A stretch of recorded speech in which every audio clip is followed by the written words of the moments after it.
Movie के शुरू में हम ब्रैम्बल नाम के एक बेर को देखते हैं जो एक सुपर हीरो बनने के सपने देख रहा है, लेकिन असल में वो एक छोटे से पार्क में काम करता है।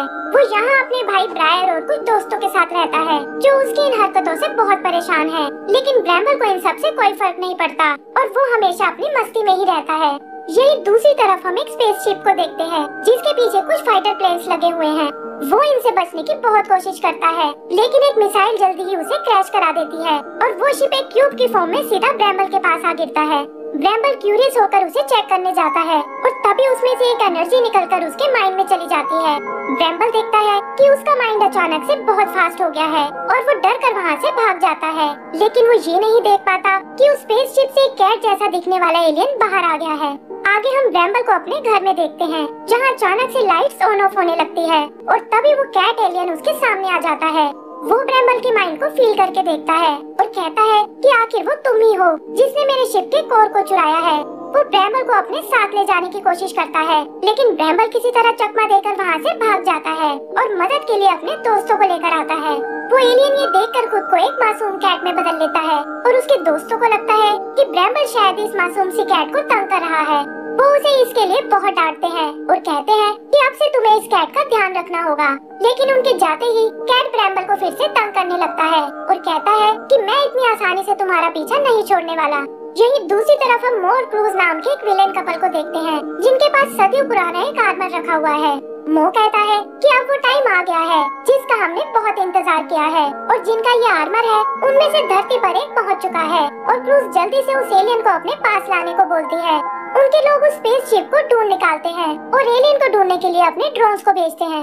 उधर वो कैट ब्रैम्बल का पीछा छोड़ने को बिल्कुल तैयार नहीं था और कहता है कि तुम मुझे वेपन्स यूज करने पर मजबूर कर रहे हो। तभी वो मो के भेजे उन ड्रोन्स को देखता है जिसने वेपन से उसे आइडेंटिफाई कर लिया है और वो ये देखकर उसे नष्ट कर देता है, लेकिन तब तक बहुत देर हो चुकी थी क्योंकि जल्दी ही मो के लोग उन्हें घेर लेते हैं और नीचे आके कैट पर अटैक करने लगते हैं। कैट भी लड़ने के लिए अपनी वॉरियर फॉर्म में आ जाता है और अपने हाईटेक वेपन से उनका मुकाबला करने लगता है। सोल्जर्स भी ज्यादा देर उसके सामने नहीं टिक पाते और जल्द ही ढेर हो जाते हैं। ब्रैम्बल ये देखकर बहुत डर जाता है और पूछता है कि आखिर तुम क्या चीज हो।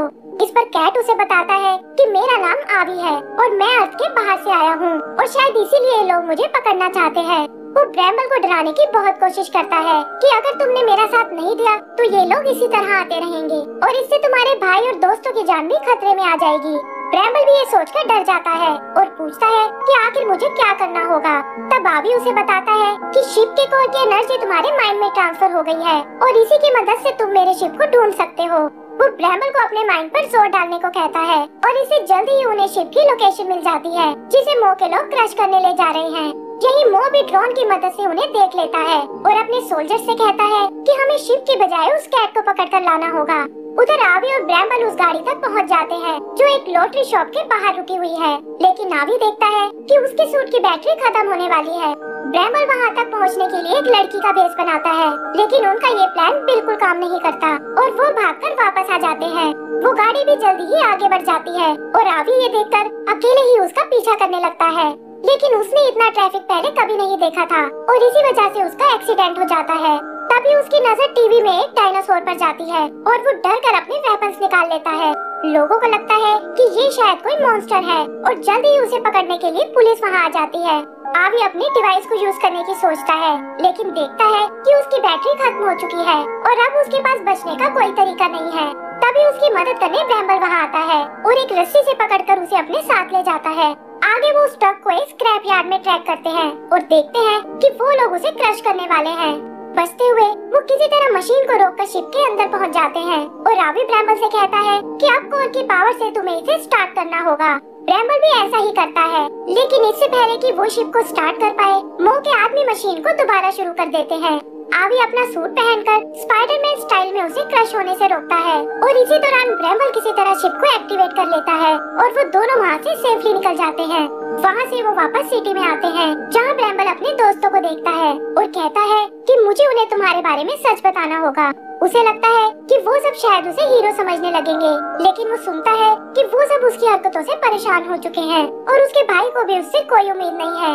ब्रैम्बल ये सुनकर उदास हो जाता है और उधर दूसरी तरफ हम आवी को देखते हैं जो खुद भी अपनी फैमिली को बहुत मिस कर रहा है।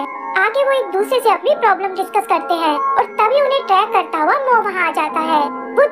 शिप लेकर वहाँ से भाग निकलते हैं और यहाँ अचानक ब्रैम्बल को एक विजन आता है जिसमें उसे कुछ क्यूब्स और एक नेकलेस दिखाई देता है जो सामने से आ रहे एक बड़े से शिप के अंदर है। पता चलता है कि ये असल में उस विलेन कबल का शिप है और रावी उन्हें सबक सिखाने की सोचता है। वो उन फाइटर प्लेन से बचते हुए शिप के अंदर पहुंच जाते हैं जहां आवी बताता है कि ये क्यूब्स उसके शिप के ही पार्ट है और ब्रैम्बल उन्हें दोबारा शिप से ज्वाइन करने लगता है। आवी उसे वहीं छोड़कर उस नेकलेस को लेने जाता है जो पास ही के दूसरे रूम में रखा हुआ है, लेकिन वहाँ एक फायरफ्लाई उसे ऐसा नहीं करने देती और उसके ब्लास्ट से उसका सूट डैमेज हो जाता है। तभी मो की वाइफ क्रूज वहाँ आती है और कहती है कि ये फायरफ्लाइज मैंने खास तुम्हारे लिए ही बनाई है। मो भी जल्दी ही वहाँ पहुँच जाता है और क्रूज आवी से कहती है कि हम तुम्हारा सीक्रेट जान चुके हैं, लेकिन अगर ये नेकलेस पाना चाहते हो तो तुम्हें हमारे लिए एक काम करना होगा। ये कहकर क्रूजो से वो आर्मर दिखाती है जो असल में एक किलर रोबोट का है और रावी पूछता है कि आखिर तुम्हें इसके बारे में कैसे पता चला। तब मो उसे बताता है कि हमने तुम पर बहुत रिसर्च की है और हम जानते हैं कि एक टाइम पर तुम्हारी प्रजाति बहुत पावरफुल थी। आवी उन्हें वार्न करता है कि इस रोबोट को कंट्रोल नहीं किया जा सकता और उस नेकलेस को छीनने की कोशिश करता है, लेकिन मो उसे ऐसा नहीं करने देता और अपना रोबोटिक हैंड निकालकर उस पर अटैक करने लगता है। क्रूज भी अपने फायरफ्लाइज का यूज करती है और ऐसा लगता है जैसे आवी उनका मुकाबला नहीं कर पाएगा। तभी उसकी मदद करने ब्रैम्बल वहाँ आता है और क्रूज देखती है कि वो आवी के साथ नेकलेस को भी ले गया है। वो और मो उनका पीछा करने लगते हैं और मो किसी तरह उनके शिप तक पहुँच जाता है, लेकिन देखता है कि आवी ने नेकलेस को नीचे फेंक दिया है। वो सब उसे पाने की कोशिश करने लगते हैं और ब्रैम्बल अपनी नई स्किल्स का फायदा उठाकर नेकलेस तक पहुँच जाता है। मो उसे रोकने आता है, लेकिन हम देखते हैं कि कोर की पावर से ब्रैम्बल ने शिप को एक रोबोट में बदल दिया है और क्रूज और मो के साथ साथ आवी भी ये देखकर हैरान रह जाता है। फिर ब्रैम्बल मो को एक जबरदस्त पंच देता है और आवी को लेकर वहाँ से निकल जाता है। मो और क्रूज भी हार मानने को बिल्कुल तैयार नहीं थे और अपने शिप पर लगी हजारों मिसाइल्स को उन पर अटैक करने भेजते हैं। आवी ब्रैम्बल से शिप को स्पेस में ले जाने को बोलता है जहाँ के कम टेम्परेचर में मिसाइल्स डिसेबल हो जाती हैं और वो उनसे बच निकलते हैं। ब्रैम्बल स्पेस में आकर बहुत एक्साइटेड फील करता है और हम उसे और आवी को वहाँ मस्ती करते हुए देखते हैं। फिर वो आवी से अर्थ पर आने का कारण पूछता है और आवी बताता है कि लाखों साल पहले मेरा जन्म भी अर्थ पर ही हुआ था जहाँ हमारी राइटर नाम की प्रजाति थी। हम लोग धीरे धीरे अपनी सिविलाइजेशन को आगे बढ़ा रहे थे और फिर एक दिन हमें एक अजीब सा एलिमेंट मिला जिसने हमारे लिए तरक्की के नए रास्ते खोल दिए और कुछ ही सालों में हम एक हाईटेक सिविलाइजेशन बन गए। लेकिन इस प्रोग्रेस के नशे में हमने अर्थ पर बिल्कुल ध्यान देना छोड़ दिया और फिर हमने एक दूसरे से लड़ने के लिए कुछ खतरनाक मशीन्स बनाई और उन्होंने और नेचर ने मिलकर अर्थ को पूरी तरह तबाह कर दिया। हमने अर्थ को छोड़कर किसी दूसरे प्लेनेट पर जाने की सोची, लेकिन हमें ऐसा कोई प्लेनेट नहीं मिला और फिर हमारा सामना हुआ एक ब्लैक होल से जिसने ज्यादातर रायोटेंस को मार डाला और मेरे पेरेंट्स ने मुझे बचाने के लिए एक स्पेस शिप में डालकर वहाँ से दूर भेज दिया। काफी टाइम तक मैं ऐसे ही भटकता रहा और एक दिन अचानक से अर्थ के पास पहुंच गया जो अब पहले जैसी हरी भरी हो चुकी थी और यहाँ मुझे पता चला कि ब्लैक होल की वजह से मैं लाखों साल फ्यूचर में आ चुका हूँ। ब्रैम्बल उसकी स्टोरी सुनकर इमोशनल हो जाता है और तब आवी कहता है कि हो सकता है कि मेरे पेरेंट्स भी ब्लैक होल से बच गए हों और मैं अपनी पुरानी सिटी में जाकर उन्हें सिग्नल भेजना चाहता हूँ जो साउथ पोल के नीचे छुपी हुई है। ये कहकर वो उसे साउथ पोल चलने को बोलता है और जल्दी ही वो वहाँ तक पहुँच जाते हैं। इधर दूसरी तरफ हम और क्रूज को देखते हैं जिन्होंने ब्रैम्बल के दोस्तों को पकड़ लिया है और वो उन सबका ब्रेन वॉश करने लगते हैं। वो बताते हैं कि जिस कैट को तुम मासूम समझते हो वो असल में एक खतरनाक एलियन है जो यहाँ अर्थ को बर्बाद करने आया है और तुम्हारा दोस्त भी उसी के कब्जे में है। ये सुनकर वो सब भी उनका साथ देने को तैयार हो जाते हैं। तभी एक सोल्जर उन्हें बताता है कि आवी और ब्रैम्बल उस केव तक पहुँच चुके हैं और हमारे सोल्जर्स भी उन्हें नहीं रोक पाए। उधर आवी और ब्रैम्बल भी उस केव से आगे बढ़ते हैं, इस बात से बिल्कुल अनजान कि क्रूज की फायरफ्लाइज उनके पीछे लगी हुई है और वो इस वक्त उन्हें देख रहे हैं। वहाँ से निकलकर वो एक बैरियर के पास आते हैं और आवी उस नेकलेस की मदद से उसे खोल देता है और बताता है कि ये हमारी बची हुई आखिरी सिटी थी। ये सिटी बिल्कुल वैसी कंडीशन में थी जैसी वो उसे छोड़कर गए थे और आवी बताता है कि ये सब ऊपर लगी हुई शील्ड का कमाल है जिसने इस जगह को प्रोटेक्ट किया हुआ है और वही यहाँ के वेदर को भी मेंटेन करती है। फिर वो उसे अपना सिग्नल टावर दिखाता है जहाँ से वो स्पेस में सिग्नल छोड़ सकते हैं और अगर उसके पेरेंट्स जिंदा हुए तो वो ये सिग्नल जरूर कैच कर लेंगे। यही हम नीचे छुपी हुई उन फायरफ्लाइज को देखते हैं जो शिप से निकलकर उस शील्ड को नष्ट करने जाती हैं। लेकिन आवी और ब्रैम्बल को इस बारे में कोई नॉलेज नहीं है और आवी सिटी को देखकर अपने पुराने दिनों को याद करता है कि कैसे वो यहाँ खूब मस्ती करता था। फिर सामने उसे अपना घर दिखाई देता है और ये देखकर उसे अपने पेरेंट्स की बहुत याद आती है। तभी एक आवाज सुनकर वो चौंक जाते हैं और देखते हैं कि शील्ड अचानक से बंद पड़ गई है जिससे उसका सेफ्टी सिस्टम भी ऑफ हो गया है। फिर एक तेज ब्लास्ट के साथ वो शील्ड नीचे गिर पड़ती है और पता चलता है कि मो और क्रूज यहाँ तक पहुँच चुके हैं। आवी समझ जाता है कि वो यहाँ उस किलर रोबोट के लिए आए हैं और ये सोचकर वो डर जाता है।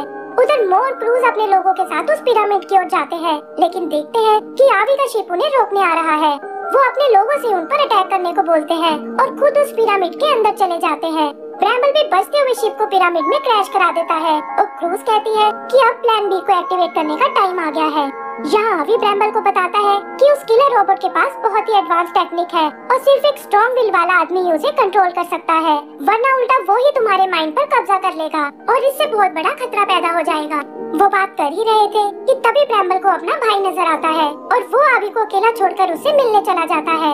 वहाँ उसका भाई और उसके दोस्त उस पर अटैक करने लगते हैं और तब ब्रैम्बल उन्हें दिखाता है कि शिप के अंदर मैं बैठा हुआ हूँ। उधर आवी मो और क्रूज को रोकने जाता है, लेकिन वो धोखे से उस पर अटैक कर देते हैं। तभी हम ब्रैम्बल को आते हुए देखते हैं, जिसने अपने दोस्तों को सच बता दिया है। लेकिन इससे पहले कि वो क्रूज पर अटैक कर पाए, मो उसे रुकने को बोलता है और कहता है कि आगे बढ़े तो मैं इस कैट को मार डालूंगा। इधर मौका देखकर क्रूज अपनी फायरफ्लाई से उसकी शिप को डिसेबल कर देती है और मो ब्रैम्बल से कहता है कि मैंने तुमसे बड़ा बेवकूफ अपनी लाइफ में नहीं देखा और यहाँ तक भी हम तुम्हारी बेवकूफी से ही पहुँचे हैं। फिर क्रूज किलर रोबोट के कोर को खोलती है, लेकिन आवी उसे वार्न करता है कि तुम उसे कंट्रोल नहीं कर पाओगी और कहीं ऐसा ना हो कि तुम्हारी गलती की सजा पूरी अर्थ को भुगतनी पड़े, क्योंकि मैं ये सब पहले देख चुका हूँ। मो को भी उसकी बातों में सच्चाई नजर आती है, लेकिन क्रूज कहती है कि मैंने इस पल का बहुत वेट किया है और मैं किसी के लिए नहीं रुकने वाली। ये कहकर वो खुद को उस रोबोट में कनेक्ट कर लेती है और वो किलर रोबोट एक्टिवेट हो जाता है। मो अपनी वाइफ को कांग्रेचुलेट करता है, लेकिन देखता है कि वो तो उल्टा उन्हीं पर अटैक कर रही है और रोबोट की लेजर बीम ने उसके शिप को भी नष्ट कर दिया है। वो समझ जाता है कि क्रूज का इस रोबोट पर कोई कंट्रोल नहीं है और वो अपने लोगों के साथ जान बचाकर भागने लगता है। यही दूसरी तरफ हम ब्रैम्बल को देखते हैं, जिसके सभी साथी बुरी हालत में हैं और तभी उसकी नजर अपने भाई पर जाती है, जो एक चट्टान के नीचे फंसा हुआ है। वो उसकी मदद करने की सोचता है, लेकिन ऊपर से गिरते मलबे के कारण ऐसा नहीं कर पाता और देखता है कि उसका भाई पूरी तरह से दब गया है। उधर वो रोबोट हर तरफ तबाही मचाने लगता है और मो चाहकर भी क्रूज को बाहर नहीं निकाल पाता। हर तरफ चीख पुकार मचने लगती है और ब्रैम्बल भी अपने भाई के जाने से बहुत दुखी होता है। तभी उसे उसकी आवाज सुनाई देती है, जो मलबे के नीचे अभी भी जिंदा है और वो ब्रैम्बल से कहता है कि मुझे तुम पर पूरा भरोसा है और मेरे लिए तुम हमेशा एक हीरो ही रहोगे। तभी रोबोट के अटैक से और मलबा नीचे गिरने लगता है, लेकिन ब्रैम्बल की हिम्मत अब वापस आ गई थी और वो कोर की पावर से उसे रोक लेता है। फिर वो शिप के टुकड़ों को जोड़कर अपने रोबोट रूप में आता है और अपने भाई और दोस्तों के साथ साथ मो और उसके लोगों को भी रोबोट से बचा लेता है। तभी वो देखते हैं कि रोबोट उस सिग्नल टावर को नष्ट करने वाला है और रावी ये देखकर उसे रोकने की सोचता है, लेकिन ब्रैम्बल कहता है कि ये काम तुम मुझ पर छोड़ दो। वो अटैक करने के लिए वहाँ पड़े मलबे का यूज करता है, लेकिन इस जबरदस्त पंच का भी रोबोट पर कोई असर नहीं होता और वो ब्रैम्बल पर अपनी लेजर से अटैक करता है। इसी तरह वो रोबोट पर कुछ और अटैक भी करता है और फिर मौका देखकर क्रूज को बाहर निकालने जाता है, लेकिन रोबोट उसकी चालाकी समझ गया था और उसे नीचे पटक कर उस पर लेजर का यूज करता है। ब्रैम्बल के दोस्त उस रोबोट का ध्यान भटकाने की कोशिश करते हैं, लेकिन वो अपनी इलेक्ट्रिक पावर से उन्हें दूर उछाल देता है और रावी भी घायल होकर नीचे गिरने लगता है। तभी एक हाथ आकर रावी को पकड़ लेता है और वो देखते हैं कि ये तो ब्रैम्बल है, जिसने खुद को एक रॉक जायंट में बदल लिया है और वो दिखने में भी एकदम ब्रैम्बल के जैसा है। फिर वो उस रोबोट का मुकाबला करने जाता है और इस बार रोबोट उसके सामने नहीं टिक पाता और ब्रैम्बल आसानी से उस पर काबू पा लेता है।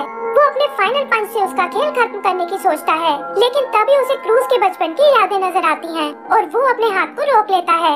फिर वो कोर में उसे वापस लेने जाता है और हम देखते हैं कि क्रूज का बचपन बहुत दुख भरा था और इसीलिए वो दुनिया से इसका बदला लेना चाहती थी। तभी ब्रैम्बल उस तक पहुंच जाता है और समझाता है कि दुनिया में अच्छे लोग भी होते हैं। यही वो मो के साथ बिताए अपने बचपन के दिनों को याद करती है और इससे उसका और रोबोट का कनेक्शन टूट जाता है। वो दोनों सेफली वहाँ से बाहर निकल आते हैं और देखते हैं कि किलर रोबोट भी डीएक्टिवेट हो गया है। आगे टावर की मदद से आवी अपने लोगों को सिग्नल भेजता है ताकि वो उन्हें अर्थ तक ट्रैक कर सके और फिर वो सब वहाँ से निकल जाते हैं। एंड सीन में ब्रैम्बल को कुछ पोस्ट कार्ड रिसीव होते हैं, जिनमें आवी और उसके पेरेंट्स की पिक्चर्स हैं। तो समझ आता है कि फाइनली उसे अपनी फैमिली मिल गई है और इसी के साथ हमारी ये मूवी भी खत्म हो जाती है।